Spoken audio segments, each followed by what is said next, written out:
Boa tarde a todos. Saúdo os senhores acadêmicos, a senhora acadêmica Ana Maria Machado, a coordenadora geral deste ciclo.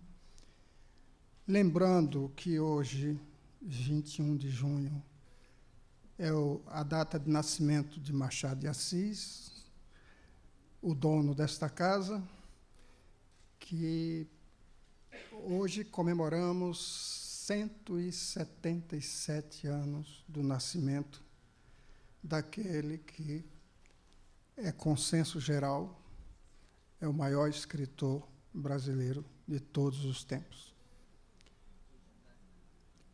Hoje, aqui para nós, também é o dia de São Jorge dos Ilhéus e da Baía de Todos os Santos. Obá de Xangô, no Ilê Opó Afonjá, um ponto de honra do candomblé, do qual era praticante, assim como da Umbanda. O seu vínculo com as tradições afro-brasileiras e com a história da escravidão o levou a desenvolver uma visão particular da Bahia e do Brasil como uma nação mestiça e festiva. Estamos falando do mais amado dos romancistas brasileiros, sobretudo pelos seus leitores, pelos leitores em geral e em mais de 50 países do mundo, de todo o mundo. Para falar dele, falar do imaginário, de um imaginário a partir da obra de Jorge Amado, ninguém melhor do que a escritora Ana Maria Gonçalves, que dá prosseguimento a este ciclo África, Olhares Ficcionais da BL. África, Olhares Ficcionais da BL. E ela dirá, é quem vai dizer, e eu vou dizer um pouco sobre a nossa conferencista, que é simplesmente autora deste tijolaço de 1000 páginas, Um Defeito de Cor, que eu recebi a primeira edição da Editora Record em 2006, quando foi publicado, e agora já se encontra na 11ª edição, o que é uma proeza extraordinária, no tempo dos descartáveis, aquilo que em Portugal chamam hoje de literatura de plástico. Então, em primeiro lugar, meus parabéns por essa proeza mesmo, né? Fazer. É um romance, tem uma história, liga logo de cara com Jorge Amado, porque esse romance tem uma história que é outra narrativa magistral, porque ela estava numa livraria em São Paulo, pesquisando sobre cultura cubana, história cubana e tal, procurando guias, quando cai um livro, e antes que o livro bata no pé dela, ela segura o livro, e era Baía de Todos os Santos, de Jorge Amado. E ela lê o comecinho.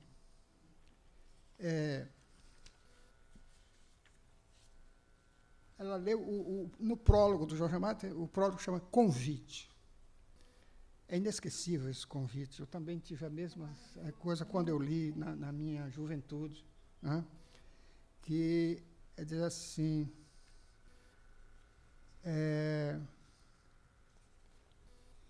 me perdi aqui. Deixa eu ver o comecinho. Anotei, acabei.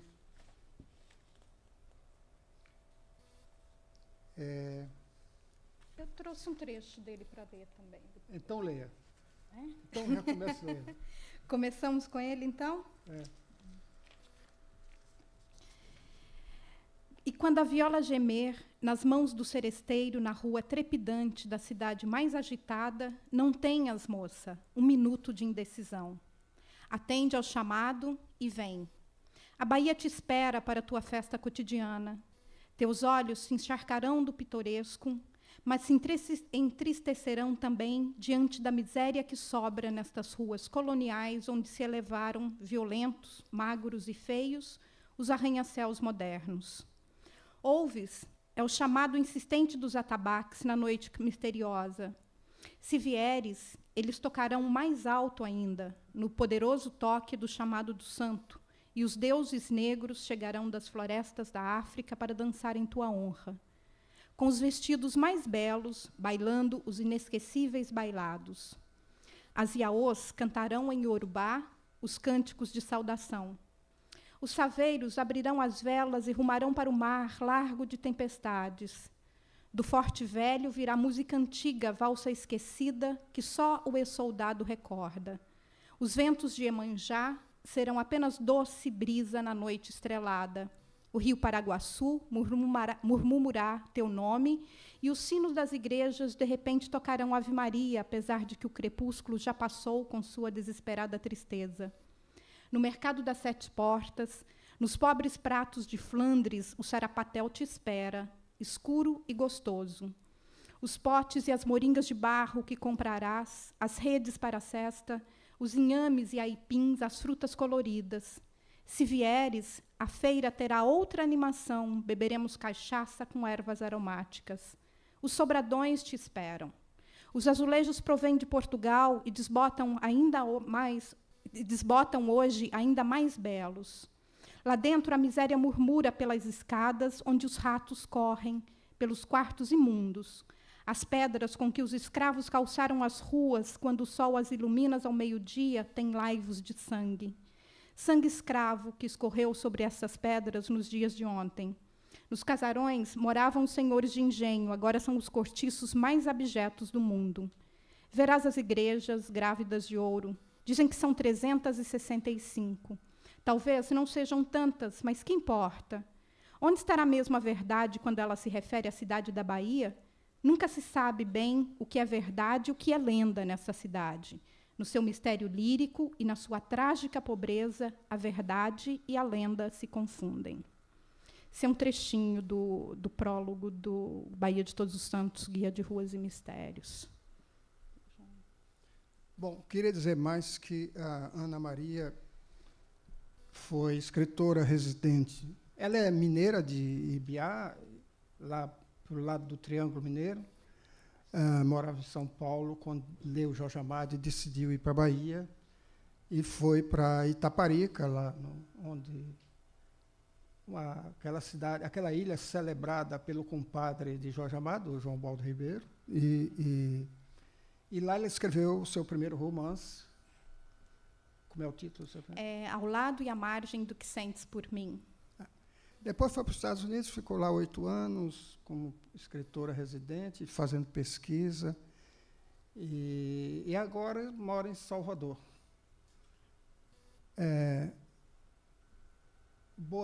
Seja bem-vinda a esta casa e tome a palavra agora. Obrigada.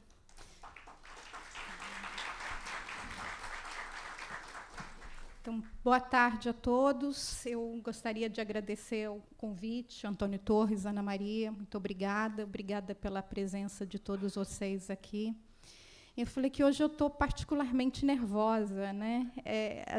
Eu sempre fica, antes de falar alguma coisa, antes de palestra, mas hoje eu vejo tanta gente que para mim é referência literária também, é muito interessante. Eu até lembro uma história que eu acho que o Chico Buarque estava contando, né, em que ele uma vez estava passeando pela praia e ele encontrou nessa caminhada com o jogador Formiga, que era um ídolo dele, né, do futebol, e era o melhor jogador de botão que ele tinha. O botão do Formiga era o melhor ali, né? Então ele falou que quando ele viu o Formiga vindo, ele falou que instintivamente ele ergueu o braço e ficou meio que cutucando na clavícula dele, né, como se fosse jogar o botão, assim, né, de tão ídolo. E para mim eu acho que eu estou tendo essa sensação aqui também de ver os meus ídolos escritores, né, aqui na academia, de outros que já passaram por aí.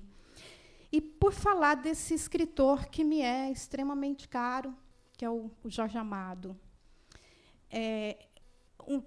Eu acho que 2 momentos muito importantes na minha vida foram definitivos. O primeiro deles aconteceu na infância, que eu acho que foi o que me tornou leitora.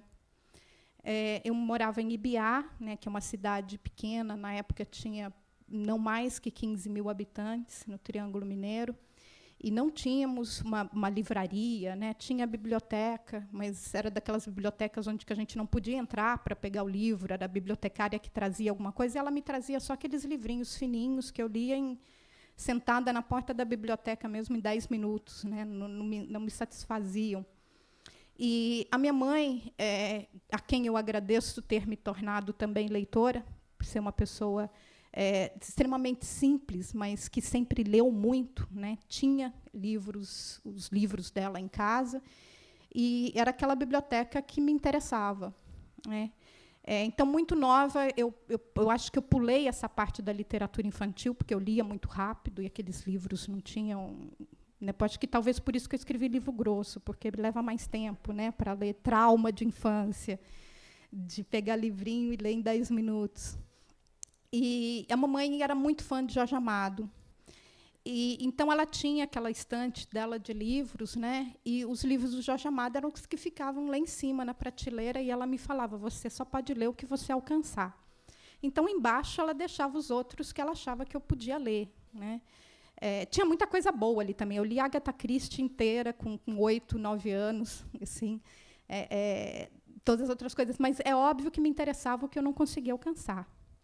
Então, à noite, eu pegava a cadeira, às vezes ia lá para a frente dessa estante dela, botava a cadeira e pegava. E, para não acender a luz, eu sentia os livros pela lombada e escolhia os mais grossos, para que eu não corresse tanto risco, né? Para que eu não tivesse que ir lá no dia seguinte pegar outro livro para ler escondido. E um dos primeiros livros, o primeiro livro que eu peguei do Jorge Amado foi o Capitães de Areia. E vivendo num universo, né, que era aquele universo de Minas, onde era uma cidade pobre, mas não havia criança de rua, não havia menino de rua, não havia órfão, né? Foi uma realidade que, para mim, foi extremamente chocante e que me foi apresentada pelo Capitães de Areia, do Jorge Amado, ali, quando eu tinha por volta de 8 anos.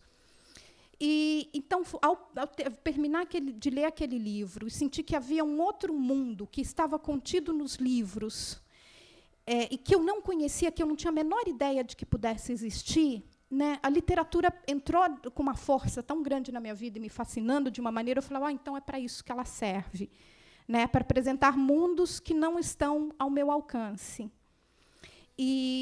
Então, a partir daí, eu acho que eu virei incentivada pela minha mãe, né, e por esse livro, pela descoberta no Capitães de Areia, virei uma leitora. E um segundo momento em que o Jorge Amado apareceu na minha vida foi quando eu virei escritora. Eu sou formada em publicidade, eu nunca tinha escrito absolutamente nada, né, eu trabalhava em agência de publicidade.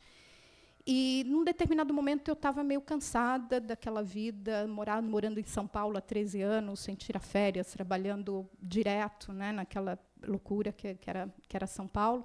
Eu queria fazer uma outra coisa, mas eu não sabia o quê. E aí uma amiga chamou para ajudá-la a escrever um roteiro sobre lugares em São Paulo onde se encontravam, onde a comunidade latina se encontrava para conversar, para dançar, para comer, né?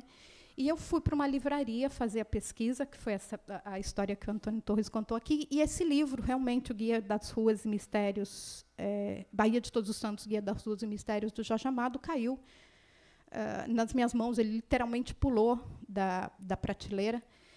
E eu comecei a ler esse prólogo, ele caiu aberto nesse prólogo, e ele realmente falava, né, venha, moça, venha para a Bahia, eu serei o seu guia. O Jorge era vivo ainda nessa época.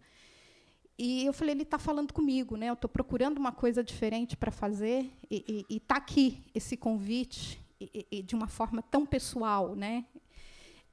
Eu achei que ele realmente estava falando comigo.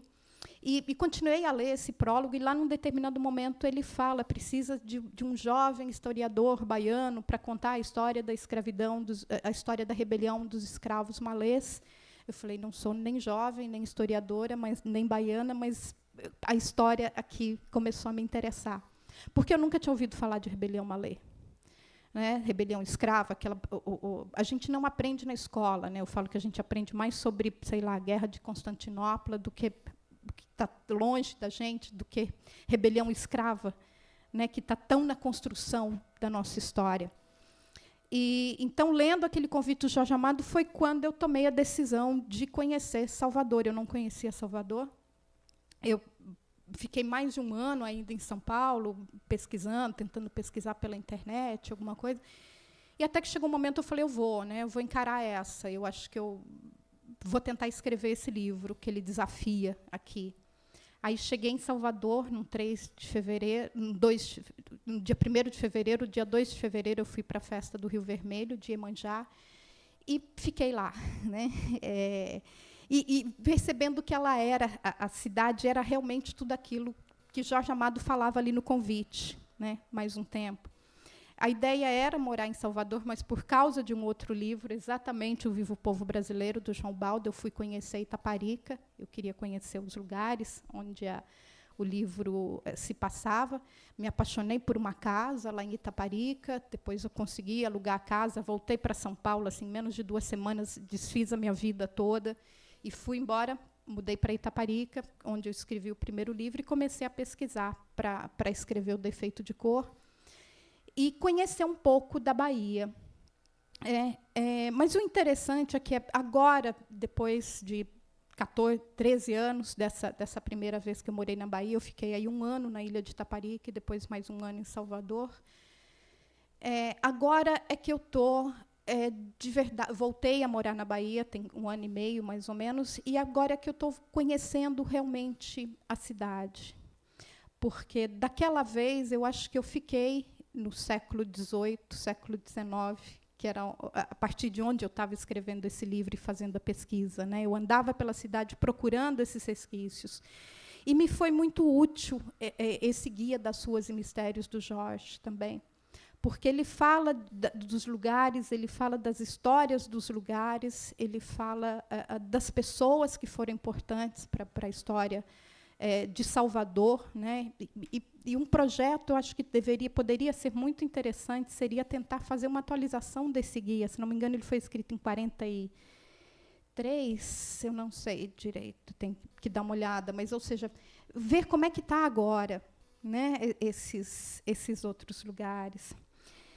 E ia pensando na importância que essa literatura teve em 2 momentos definidores da minha vida, ao ter me tornado uma leitora e ao ter me tornado uma escritora, e através de 2 livros de Jorge Amado, é que eu penso na importância que a cultura, e, nesse caso, mais especificamente a leitura, tem na vida de quem está lendo.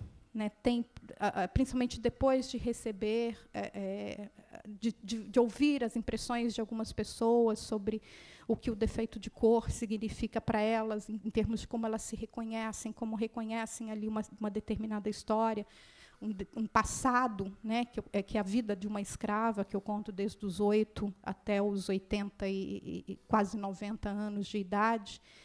Né, reconhecem histórias que foram contadas pelos avós e pelos bisavós, em tradições familiares que são explicados por certos ritos que a história vai nos trazendo, é que eu vejo quanto a literatura e a cultura são importantes na formação de um imaginário que a gente tem.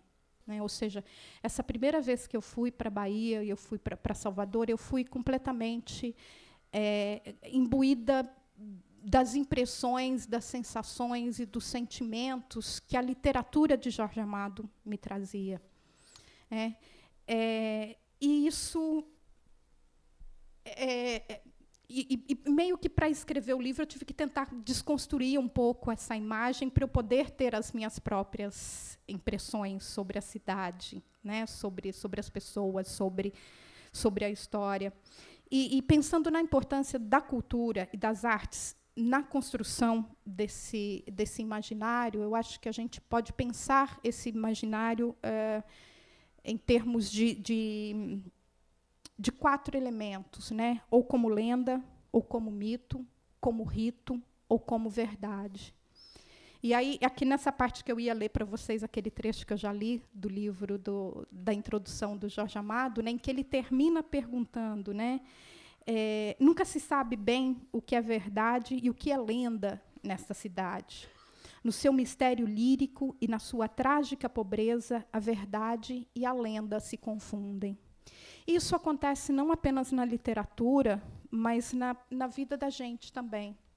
Eu penso na ideia do artista como uma definição que eu ouvi uma vez numa palestra do Guilherme Arriaga, né, um roteirista e escritor mexicano, em que ele falou, né, que o artista é aquele que vai ao lugar mais profundo de uma floresta e volta de lá com alguém que ninguém nunca tinha visto e pede para essa pessoa contar uma história que nunca ninguém ouviu antes. Ou seja, de tantos, ou seja, você acreditar numa história que foi contada por alguém que ninguém nunca conheceu antes, numa história que nunca foi contada, num lugar que nunca tinha sido visitado antes, é você se deixar mergulhar nesse imaginário. Não é? E quando a gente pensa a vida, ela é tão cheia de possibilidades possibilidades acontecidas, possibilidades que se deram por causa de decisões que nós tomamos, e também as possibilidades que haveriam em bifurcações em que nós escolhemos um caminho ao invés do outro. Seria muito triste se a gente tivesse só essa realidade, né, sem se deixar também levar ou se alimentar com esse outro caminho cheio de possibilidades também. E é aí que entra a cultura, é aí que entra a literatura. Ele pode preencher esse vazio que a realidade não nos permite viver. Né? Quem é que aguenta o dia inteiro, o tempo inteiro, estar lidando só com a realidade da vida, né? Só com os problemas, só com, sejam eles de que fórum for. Né? A gente precisa desse escape. E eu acho que, talvez, melhor do que ninguém, para mim, na infância, o Jorge Amado deu esse escape, porque ele é um grande contador de histórias. Né? Ele é um grande... e, principalmente, depois de conhecer a Bahia, de ver os tipos que ele conseguiu extrair dali e nos mostrar, né, nos mostrar uma outra realidade distante, não acessível e talvez não possível da nossa vivência. Ele foi esse outro mostrador de grandes possibilidades. E aí, ao pensar nisso, eu acho que uma das grandes possibilidades, ao pensar na nossa história do Brasil, né, que é uma história, e aí entrando no assunto do ciclo de palestras, que é a África, né, mostrar, pensar em quais seriam as possibilidades se nós tivéssemos um país em que, ou seja, primeiro o ideal seria não ter passado pela escravidão, né, mas já que passou, ter lidado com a herança da escravidão de uma outra maneira. Né?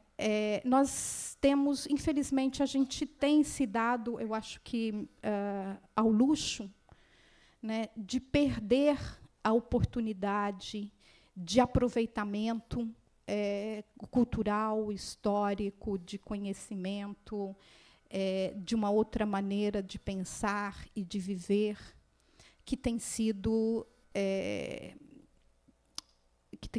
como é que eu digo, talhada, né, ou impedida pelo racismo residual da escravidão que a gente ainda tem no nosso país. Uma vez eu estava vendo a historiadora e poeta Miriam Fraga falar sobre o Jorge Amado, né, que ele foi, sobretudo, político a vida inteira, mesmo ele tendo tido um só mandato como deputado, né. Ele sempre fez uma literatura política, tentando buscar uma crítica social com o que ele escrevia. Né? E ele confirma isso numa entrevista que ele fala, que ele dá mais tarde, em que ele fala, né, todos os livros refletem o homem que eu sou e no momento em que eu escrevo. E a gente pensando no momento em que o Jorge Amado escreveu e a importância dessa literatura talvez política e militante que ele fazia, né, é enorme para mostrar um Brasil, talvez, que a gente não conhecia, mostrar, ou pelo menos esse imaginário de Brasil que a gente não conhecia, porque, além de político, ele era também um utópico, né? O sonho do socialismo, o sonho de uma sociedade mais justa, de uma sociedade que realmente integrasse as 3 raças formadoras do povo brasileiro, né? Então, eu tento trabalhar e ler o Jorge Amado hoje a partir desses dois, como é que eu digo, dessas duas, não são atuações, né? A partir dessas 2 leituras, uma leitura política e utópica da obra dele, né?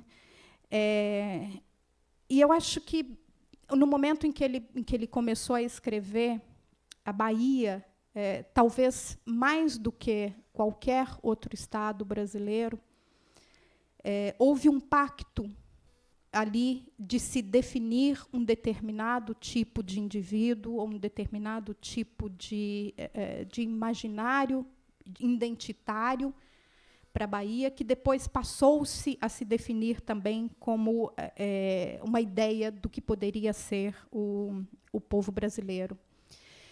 Se a gente pegar a primeira...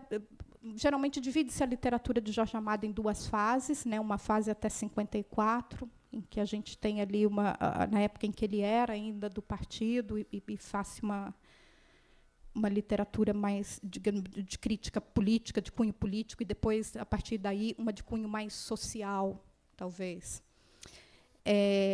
E é interessante quando ele começa a publicar na década de 1930, era uma década também que a gente estava começando a pensar o que era o Brasil, o que deveria ser o Brasil a partir dali, qual a ideia que a gente queria passar como brasileiro ou como povo, né?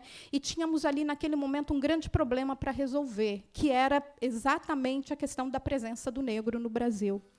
Antes disso, e durante esse processo, aí a gente teve uma política de tentativa de branqueamento da população, né, de se apagar o que foi a escravidão, né, a ponto de, se eu não me engano, 1912, né, por séculos, ou seja, década de 10, década de 20, né, o Brasil ser vendido nessas feiras de ciências e feiras que aconteciam na Europa, que era principalmente quando se conseguia se fazer acordos para que os governos mandassem imigrantes para outros países também, né?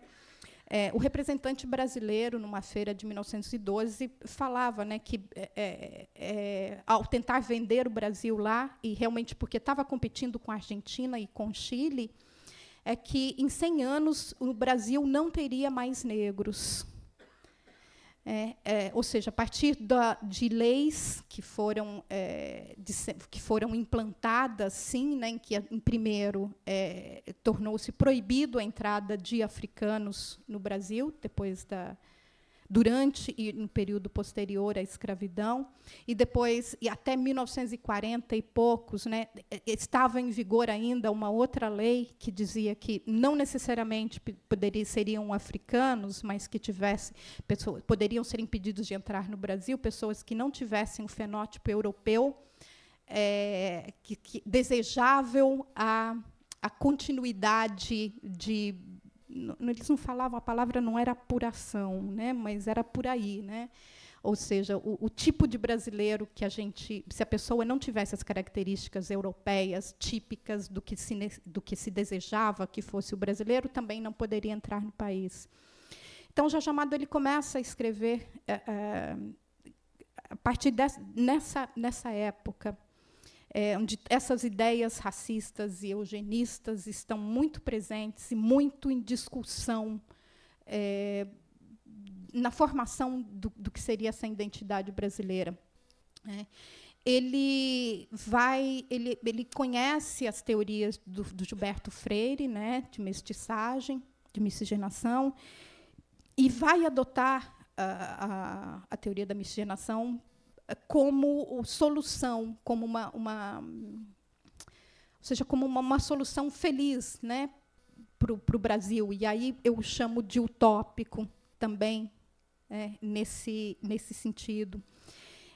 Ele, principalmente depois que ele vai num congresso em Recife, organizado pelo Gilberto Freire, e que esse congresso fala, ou seja, o Freire já começa a colocar ali a mestiçagem não mais como uma praga, não mais como um atraso, não mais como algo que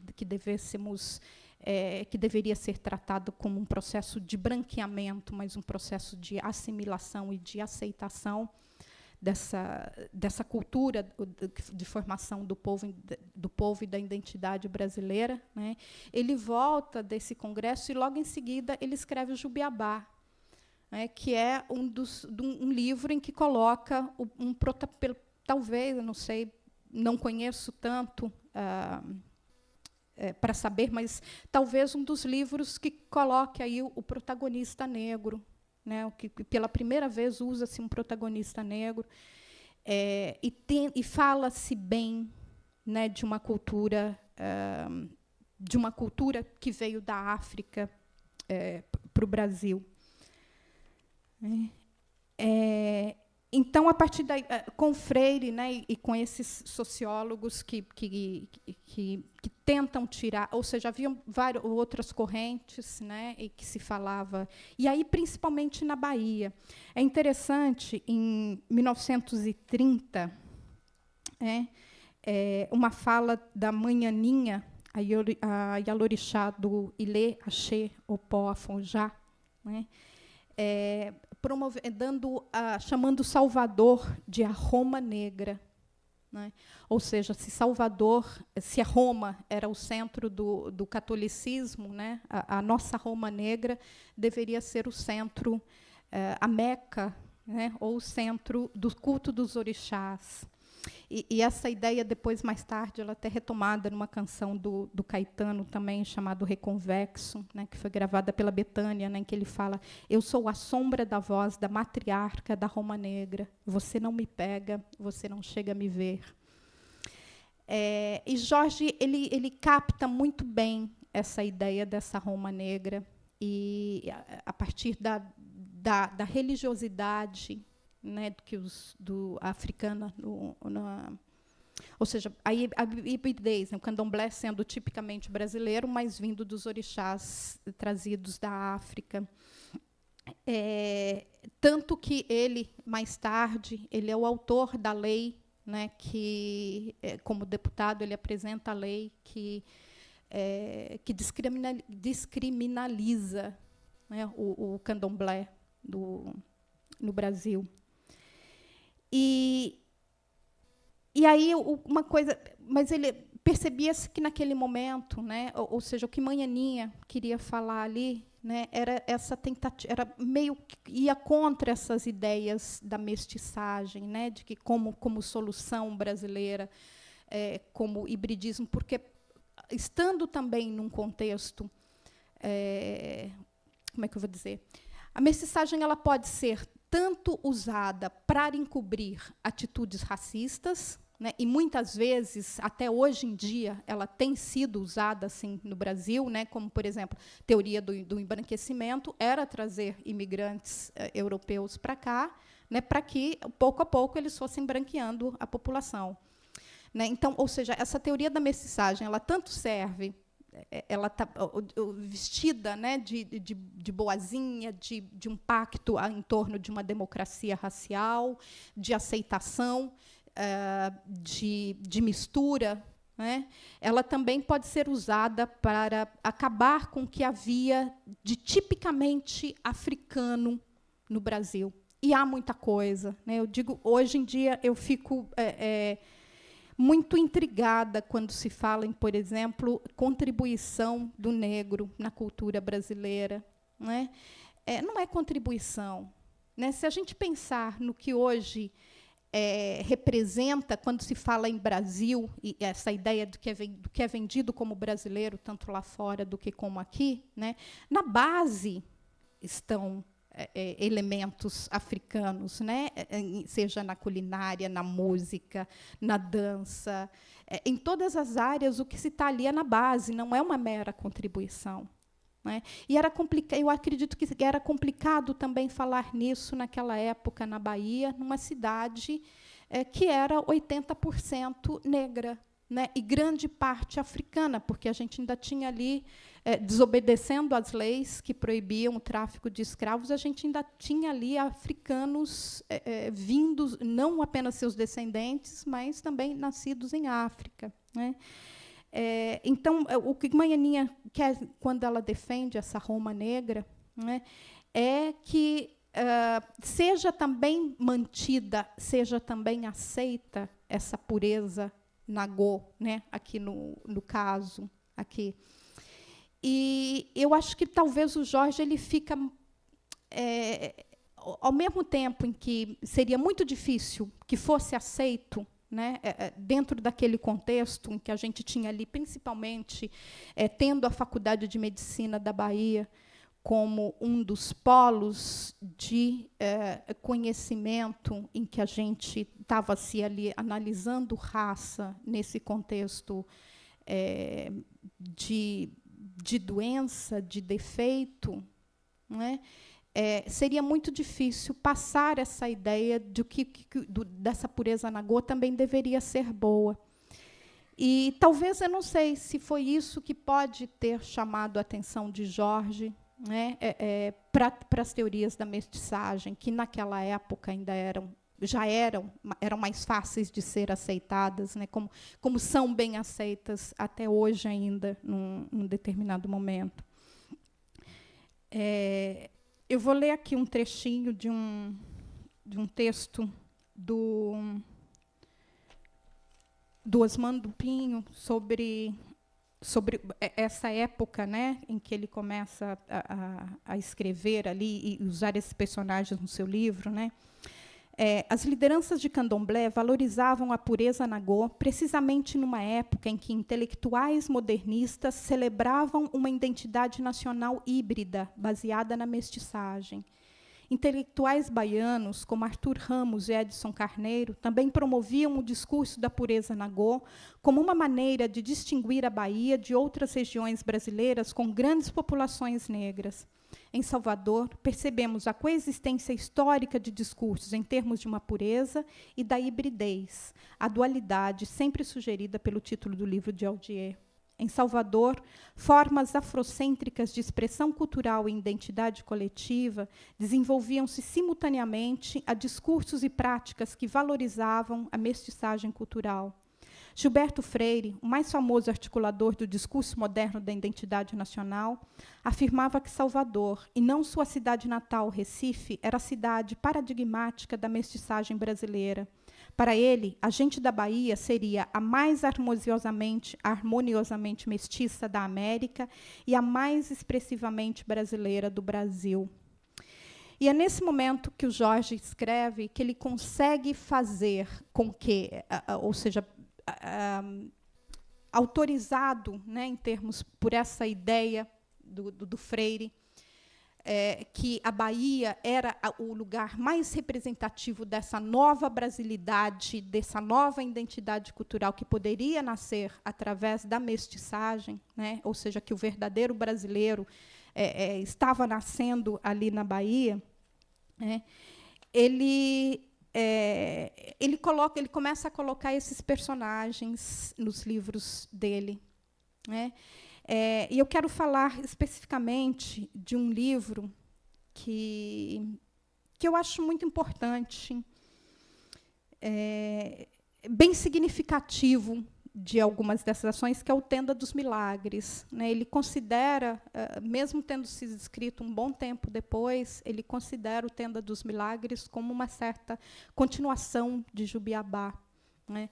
E também há algumas entrevistas do Jorge, né, dizendo que o Pedro Arcanjo, o personagem principal, que Tenda dos Milagres é o livro dele que ele mais gosta, e que Pedro Arcanjo é um tipo de alter ego dele, né? Através do Pedro Arcanjo, ele consegue passar algumas mensagens e dizer algumas coisas que ele, autor, gostaria de dizer. Como a gente, escritor, às vezes vai colocando, né, palavras e pensamentos na boca de um ou outro personagem aí. O texto desse... Eu não sei se vocês estão lembrados mais ou menos da história do Tenda dos Milagres, né? Mas eu acho que há duas cenas bem significativas desse livro, né? Eles estão, então, chega-se um antropólogo norte-americano no Brasil e fala que uma das referências, ele ganhou o Nobel, né, e fala que uma das referências do trabalho dele é Pedro Arcanjo. Naquele ambiente em que ele fala, né, ninguém sabia direito quem era Pedro Arcanjo, então começa-se a pesquisar quem era esse homem, e descobre-se que ele era um negro, né, bedel da Faculdade de Medicina da Bahia, e que escrevia sobre raça, escrevia sobre a realidade ali, e não era respeitado nesse ambiente em que ele vivia, né, ou seja, ele teve que ser legitimado pelo que vem de fora, né, pelo outro, porque a produção, ele não era a produção intelectual dele como negro e como, digamos, com uma formação de rua, né, uma formação de conhecimento que não foi adquirida na academia, né, não era reconhecida como tal entre os seus pares. E desse livro, então, ele vai acontecer o centenário do nascimento de Pedro Arcanjo, e aí todo mundo quer saber quem é, então querem fazer um grande evento para celebrar esse centenário do Pedro Arcanjo. E no meio dessas festividades, querem fazer um seminário para se falar sobre raça e racismo. Então, o seminário é montado, começa a ser montado tudo, e no momento em que ele vai acontecer, os patrocinadores dão para trás, né? Ou seja, não há mais dinheiro para se fazer esse seminário em que se fale sobre raça e sobre racismo, né?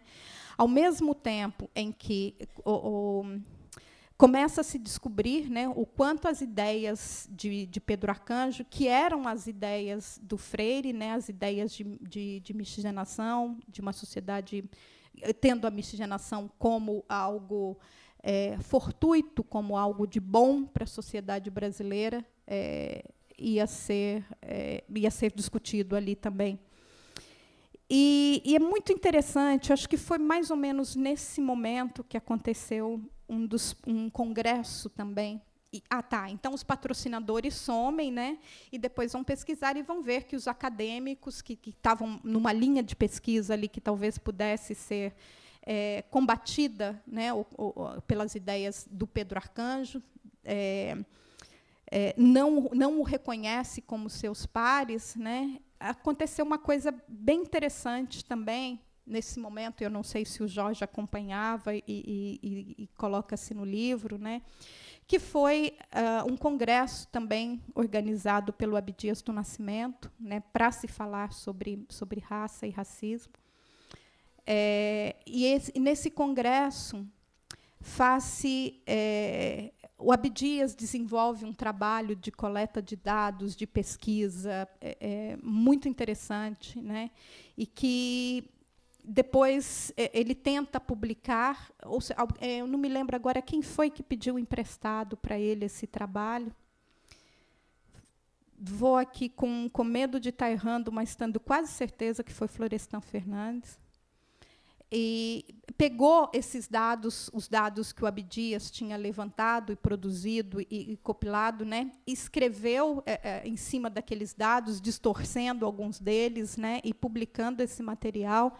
E quando o Abdias vai contestar, ele publica um texto horroroso no jornal, né, dizendo: imaginem se vocês fossem cientistas e os micróbios que vocês estivessem pesquisando se rebelassem contra vocês e quisessem ter voz própria. É mais ou menos esse caso, essa ideia, né, de que do negro, não como autor, mas sempre como objeto da produção intelectual, que está ali, que Jorge Amado denuncia com o personagem Pedro Arcanjo. Né? Ao ter os seus dados contestados e não validados, e só tidos como importantes, né, a partir, depois já da morte dele e a partir da validação de um antropólogo norte-americano. Interessante saber que essa pesquisa, né, a publicação dessa pesquisa, feita pelo Abdias pelo outro, foi patrocinada pela Fundação Ford, né? Então, ou seja, teve também a validação do estrangeiro, teve que ter a validação do estrangeiro, né? Então, para mim, eu acho que o Pedro Arcanjo ele é importante nesse sentido, né? Ele por mais que as ideias dele, né, a teoria da mestiçagem e da democracia racial, hoje eu conteste muito, né, porque eu acho que ficaram no ramo da utopia e não se concretizaram, esse personagem só em si, né, por Jorge Amado jogar a luz sobre um negro como produtor de conhecimento e não só objeto de estudo, ele é importante por si só. É um problema que a gente enfrenta até hoje ainda, né? Nós, escritores, intelectuais e pesquisadores negros, e principalmente mulheres negras, enfrentamos até o dia de hoje de ter a nossa produção, né, reconhecida e respeitada, né, como produção própria e como algo trazendo algo que pode trazer algo novo, que traz algo novo, exatamente por trazer uma contribuição a partir de um ponto de vista que nunca foi levado em conta, né?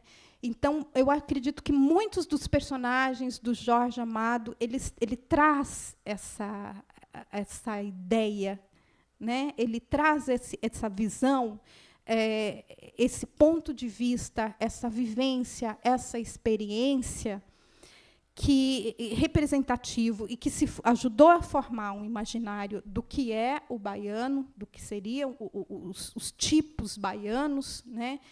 Que estariam representando essa sociedade brasileira, né? Como quase ninguém mais tinha escrito, e como ninguém tinha escrito com uma penetração que o Jorge Amado teve, né? Respeito como escritor, não só no Brasil, mas em vários outros lugares do mundo. Uma outra coisa importante que eu acho desse livro também, quer dizer, não só desse livro, né, mas da arte. Eu estava vendo uma entrevista, eu acho que com a neta dele, né, dizendo que, certa vez, criticaram, né, o Jorge Amado foi extremamente criticado, né, nos jornais e pela academia, pela crítica, né, dizendo ser uma literatura fácil, uma literatura cheia de estereótipos, né? E eu acho que só agora está começando a se entender o que era e para quem ele queria falar, com quem ele queria falar, sobre quem ele queria falar. Ele não se encaixava num cânone, né, que se tinha estabelecido ali, em termos do que deveria ser alta literatura ou baixa literatura, sei lá, não entendo muito bem do que deveria ser, mas ele não se encaixava nesse parâmetro, né? E esse crítico dizia que ele era o romancista dos vagabundos e das putas, né, achando que o ofenderia. E ele disse que ele adorou, que era realmente isso que ele era, né? Era esse universo que ele queria retratar, era a voz dessas pessoas que ele queria colocar na literatura dele, não só como agentes, né, ou seja, não só como personagens, mas numa literatura em que as putas e os vagabundos também se reconhecessem, né, ao ler, né, uma literatura que chegasse a todos, né, esse público. E eu acho que, então, tendo essa ideia, eu fui para a Bahia, né, com essa ideia desse imaginário, desse rol de personagens, né, que Jorge Amado me mostrou através da literatura dele. E aconteceu uma coisa bem interessante, principalmente do que era o Pelourinho, né, que eu acho que o Pelourinho ele aparece não apenas como um lugar onde se passam algumas histórias dele, mas como um personagem. Né? Ele as ruas, os cheiros, ele descreve aquele lugar com uma voluptuosidade, né? E com uma carga tão cheia de vida que eu tenho a sensação de que o Pelourinho é um personagem que está ali na história dele também.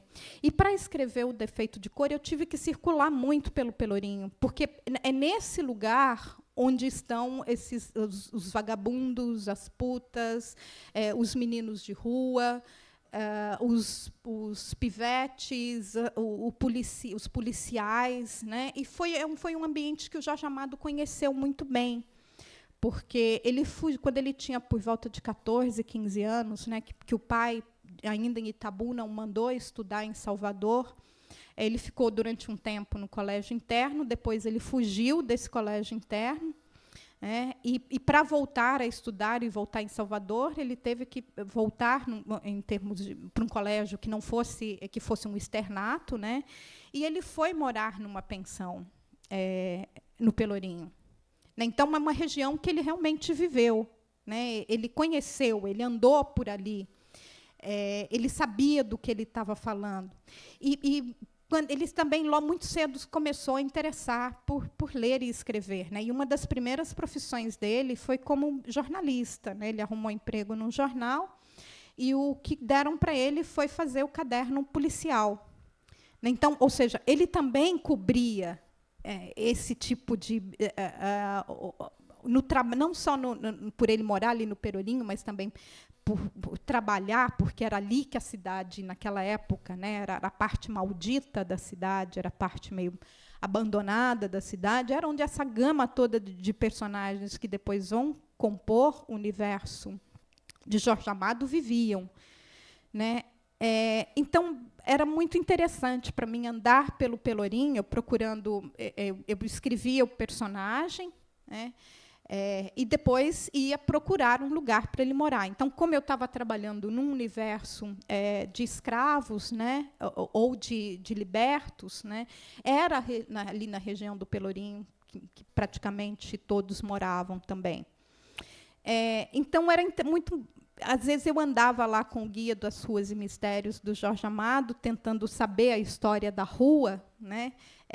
Então, às vezes, tinha lá a descrição: na rua tal moravam muitos que chamavam de muçulmanos. E o pai falava: então, eu tenho que ir lá procurar uma casa onde vai morar determinado personagem que eu tinha acabado de criar ali. Né?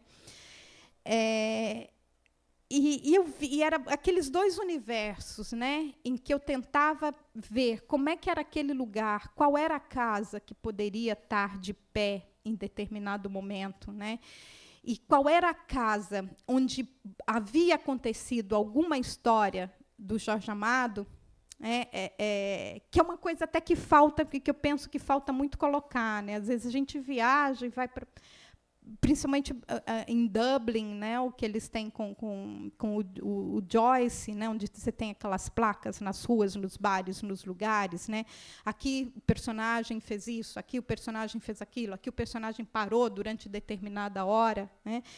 Alguns livros, para mim, dele foram tão importantes, né, que eu andava nos lugares e eu sabia, né, aqui a Tieta fez isso, ou qualquer outros personagens, né, que morou determinado lugar, né? Dona Flor.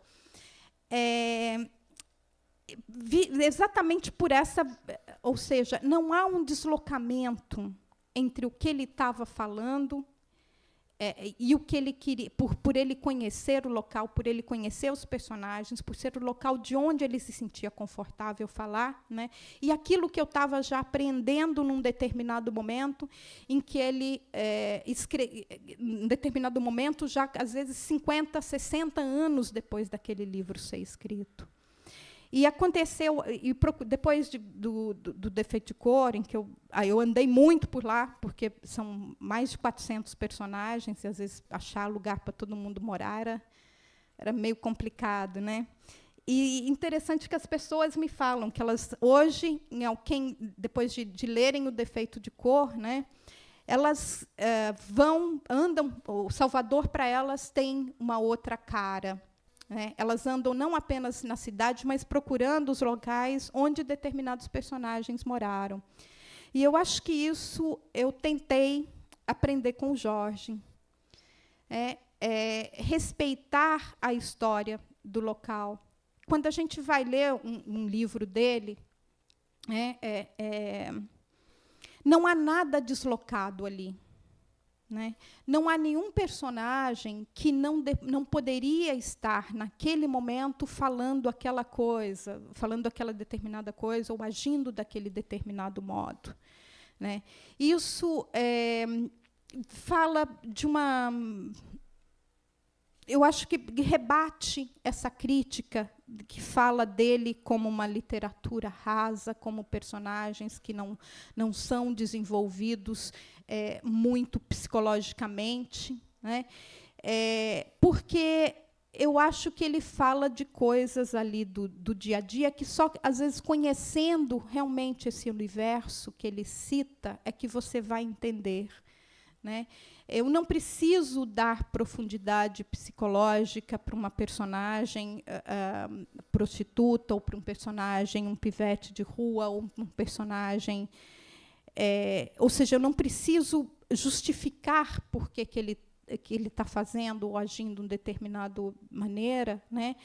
Porque a história daquele personagem que o Jorge conhecia e que eu acho que ele nos instiga a conhecer, né? Ele nos instiga a escrever da mesma maneira em que ele falava, que ao falar para mim sobre no convite, né? Ao fazer esse convite, os livros dele, para mim, são quase todos como convites a você ir pesquisar e conhecer esse universo que ele quer nos mostrar.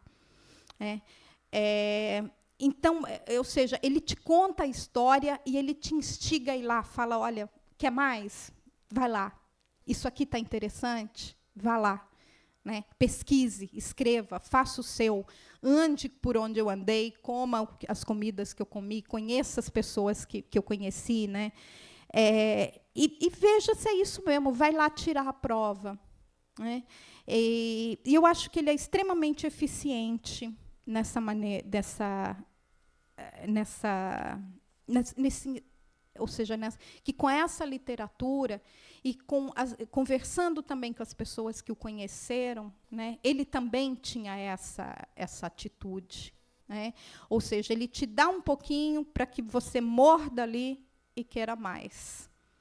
Né? E eu acho que isso talvez seja o que eu tento fazer também com a minha literatura, né? Com o que eu faço hoje, tendo ele talvez como padrinho, né? Ou ter falado, venha, moça, venha para a Bahia, eu serei o teu guia, né? E vou te mostrar não apenas o que há de belo e o que há de forte. Né? E também uma coisa que eu acho que eu aprendi, talvez, com algumas personagens do Jorge, e com uma palavra que se fala e que tem vários sentidos na Bahia, né? Que é a palavra ousadia. Né? Ousar, né? Eu acho que a minha literatura, como eu acredito que foi a literatura do Jorge também, né? É uma literatura política. Os meus temas de interesse são escravidão e racismo. Né? É isso que me interessa falar, é desse universo que me interessa escrever. E sem aceitar que falem por mim. Né? Eu acho que eu colocar toda essa gama de personagens marginais ou marginalizados na obra dele, talvez a gente possa pensar que é esse recado. Né? Ou seja, essas pessoas também podem ser e devem ser protagonistas da sua própria história. Eu, como escritora, como intelectual, como mulher negra, eu quero deixar de ser apenas objeto de pesquisa, né, deixar de ser estatística, né, e ser dona das próprias histórias que eu conto a partir de um ponto de vista que ninguém mais poderia ter a não ser o meu. Então, eu sou extremamente grata, nesse sentido, a esse convite de vir aqui hoje falar sobre o Jorge, por isso, né, porque eu acho que, lendo, né, esses 2 momentos que eu contei para vocês, ele me ajudou a usar, né, como leitora, porque também é uma viagem perigosa e sem volta, a gente se apaixonar pela literatura, né, e depois como escritora. Então, muito honrada de estar aqui. Obrigada.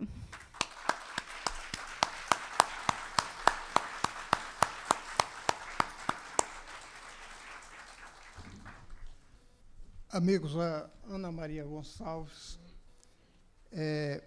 não só falou da contribuição de Jorge Amado para o seu próprio imaginário, como fez aqui um painel de uma leitora que nada ingênua, né?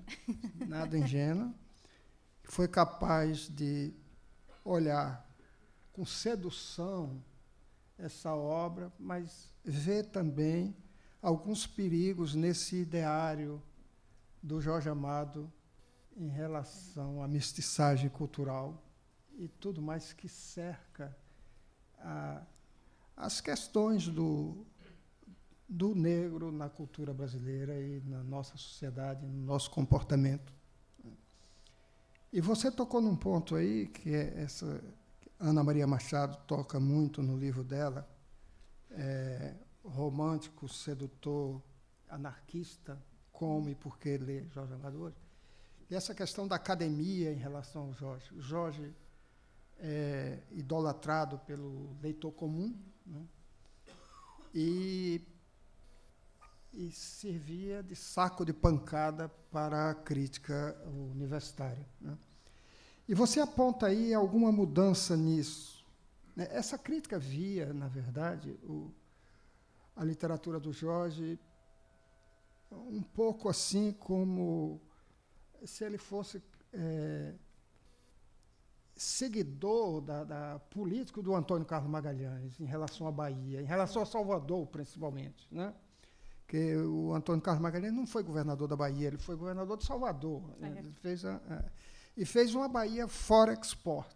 Então, havia uma certa mistura aí nessas imagens de trazer a literatura de Jorge Amado para esse padrão de exportação. Não é? Quer dizer, que esse negro, esse povo, era um povo de exportação. Ana Maria, como você agora, desfez isso, né? Revirou essa coisa toda. E você aponta aí para algo de novo que possivelmente esteja acontecendo, que bom, vamos dizer que algo de novo é uma jovem escritora brasileira se ocupar de Jorge Amado. Eu acho isso eu vejo com muito bons olhos hoje, porque se pergunta, nunca vi em nenhum jornal perguntar a um jovem escritor qual o autor que você citaria. Ele vai citar Shakespeare, ele vai citar qualquer outra coisa assim, jamais chega num Jorge Amado. Né? E você tem toda uma história ligada à sua formação a partir o seu primeiro Jorge foi Capitães da Areia, o meu primeiro Jorge foi Mar Morto, e também nunca me esqueci disso. Né? Também teve esse mesmo percurso no meu imaginário. E eu estava ali, você estava em São Paulo, eu estava a 100 quilômetros de distância de Jorge Amado, né? E era um mundo completamente outro, porque eu estava numa indistinta divisa entre o sertão e o recôncavo, a 100 quilômetros do litoral, e aquele mundo era completamente desconhecido para mim. Né? Aquela Bahia eu jamais ia falar. Não conhecia. Aliás, enquanto você falava, eu me lembrava de uma música da minha infância que falava Bahia, quem pintou tua aquarela, só viu farofa amarela, né? Vatapá e Cangerê, não viu você. Eu disse, ela está vendo você, Bahia, né? Você está vendo você. né? O Jorge sentia muito as pancadas que levava, e, embora ele tivesse chegado aqui na Academia Brasileira de Letras, no dia 17 de julho de 1961, dizendo que as acusações contra ele não doíam, não deixaram marcas. Lendo esse discurso agora, relendo esse discurso dele agora, eu me pergunto, se não doeram, por que é que ele falou nisso? A gente Por que ficou, né? Porque ficou. É. E quando ele dizia também, eu sou só um contador de histórias, e você ressalta muito esse lado do contador de história, e traz com muita força esse contador de história aqui a esse auditório, o Jorge, agora eu leio isso, me lembro disso, ele dizia isso de público, eu sou só um contador de história. Ele estava se defendendo dessa crítica, que estava querendo que ele fosse mais do que isso, né? E ele chegou aqui na academia, quando ele chegou dizendo o seguinte, ele dizia que com ele aqui entravam mestres de saber e pescadores, negros, mulatos, pais de santo, capitães da areia, trabalhadores dos campos de cacau e rudes coronéis, o rei das gafieiras da Bahia, Quincas Berro d'Água, a meu ver, o melhor livro dele, Gabriela e o comandante Vasco Moscoso de Aragão, que amava sonhar e comandava os ventos. Aí ele diz, se os criei, eles me criaram também, e aqui me trouxeram, aqui é esta casa. Não é? Eu acho, talvez, de alguma maneira, ou talvez de todas as maneiras, tudo é especulação, que foi a partir de 2008 que ele começa a ter uma reinserção, né? Uma releitura, digamos assim, a partir do momento que a obra dele passa para a Companhia das Letras, que incumbe o acadêmico Alberto da Costa Silva, cadê ele? Está ali, e a historiadora Lília Moritz Schwartz, né, de coordenar essa obra. E essa coordenação levou uma aproximação maior da obra Jorge Amado com o meio universitário, né? Paulista, que era de onde ele mais era triturado. Era em Tem São até Paulo. uma fala, né, do professor Eduardo de Assis Duarte, que também estudou a obra do Jorge, lá da UFMG, né, que ele fala, né, que Jorge era duramente criticado na USP, né? E ele fala uma coisa que eu acho muito interessante lá, que os acadêmicos de lá só liam o que só os acadêmicos de lá liam. Né? Ou seja, se ninguém lia, se um deles não lesse Jorge Amado, nenhum dos outros ia ler, porque havia uma coisa ali muito fechada, né, muito hermética, né? Então, eu acho que talvez ele tenha ficado fora, porque ninguém falava, né? Ninguém tinha coragem de se levantar para defendê-lo. Então, ficava todo mundo ali esperando meio que vai acontecer e como, num determinado momento, né, principalmente, ele foi muito atacado pelo pessoal de esquerda, né, que talvez, não digo que havia ou seja, tinha um grande respeito intelectual, né, em termos culturais, em termos de volume e de produção naquele momento. E ele foi duramente atacado por eles no momento em que ele sai do Partidão, né, e principalmente a partir do Gabriela Cravo e Canella, que chamam de literatura comercial, de literatura vazia, né, de que ele tinha se vendido ao mercado, que ele só vendia livros, ele estaria a partir daquele momento fadado ao esquecimento, porque ele só vendia livros por ter o partido por trás. Então, eu acho que ficou aí esse ranço, né? E ninguém teve coragem de se levantar para defendê-lo até num determinado momento, que eu acredito que vai mesmo até aí por volta de 2000 e pouco, como você diz. Me parece que a grande amizade dele com João Baldo começou a partir de uma defesa pública que o João Baldo fez de uma crítica muito violenta que fizeram ao Jorge Amado. Isso quando o João estava na Bahia, escrevia nos jornais lá. Eu sei que eu queria ler uma coisa, assim como os tempos vão mudando, para a gente terminar de uma maneira mais otimista, né? Eu li uma coisa que foi publicada no Caderno Ideias do Jornal do Brasil em 2006, finado e que tanta falta nos faz, Caderno Ideias, né? Assinado por Augusto Nunes, que à época era o diretor de jornalismo do jornal, e ele fez a leitura dele na contramão da leitura dos acadêmicos, mas é uma leitura mais afinada com o leitor comum, não é?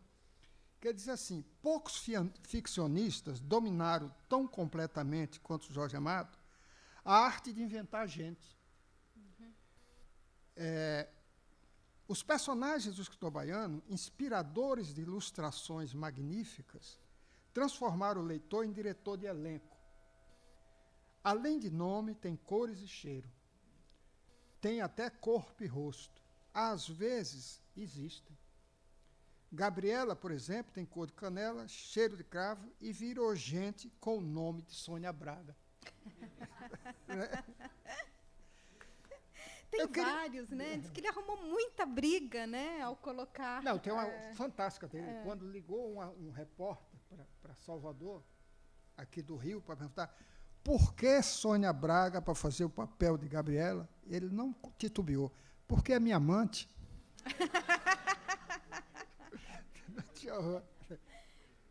Jorge era um cara que tinha umas coisas engraçadas. Eu vou contar uma história engraçada para vocês, que ele me contou uma vez. Ele estava no prêmio Valmap, um prêmio criado por Antônio Olinto, o personagem de Terça-feira que Vem, ou a personalidade, né, discutida aqui por Alberto Mussa, todos estão convidados. O grande amigo, o grande romancista Alberto Mussa, terça-feira aqui, às horas de sempre. Pois o Antônio Olinto fez um júri do prêmio Valmar com Guimarães Rosa e Jorge. A Jorge disse, eu estava em casa e recebi um caminhão de livros. Aí leio para lá, leio para cá e tal, e separo um livro e disse, Zélia, eu queria votar nesse livro, mas não sei o gosto do Rosa. Disse, o Rosa é muito sofisticado. Aí a Zélia disse, vai lá e fala com ele. Eu vim. O livro era Jorge, um brasileiro, do saudoso Oswaldo França Júnior, uma figura maravilhosa, mineiro como você, né? E aí ele me conta que quando ele chega na sala, aqui no Rio, onde eles iam se reunir, estava Guimarães Rosa com as pernas cruzadas em cima de uma mesa e lendo o original, as gargalhadas, se divertindo muito. Ele parou e ficou olhando, disse, não vou interromper. Disse, pronto, o coitado do Jorge aqui, o Oswaldo França Júnior já dançou, porque o Guimarães acaba de descobrir o vencedor. Daí a pouco o Guimarães percebe a presença dele e diz, Jorge, chega à frente. Aí ele chega e diz, Rosa, acho que você já achou o prêmio, né? Ele diz, que nada, rapaz. Acabo de descobrir que eu gosto mesmo é de livro de sacanagem. Esse aqui é ótimo. Só lembrando, para encerrar, o seguinte. No dia de Machado de Assis, o Jorge Amado foi o 5º ocupante da cadeira fundada por Machado de Assis, e aqui foi recebido por R. Magalhães Júnior, que dá nome a esse auditório. Boa noite, muito obrigado.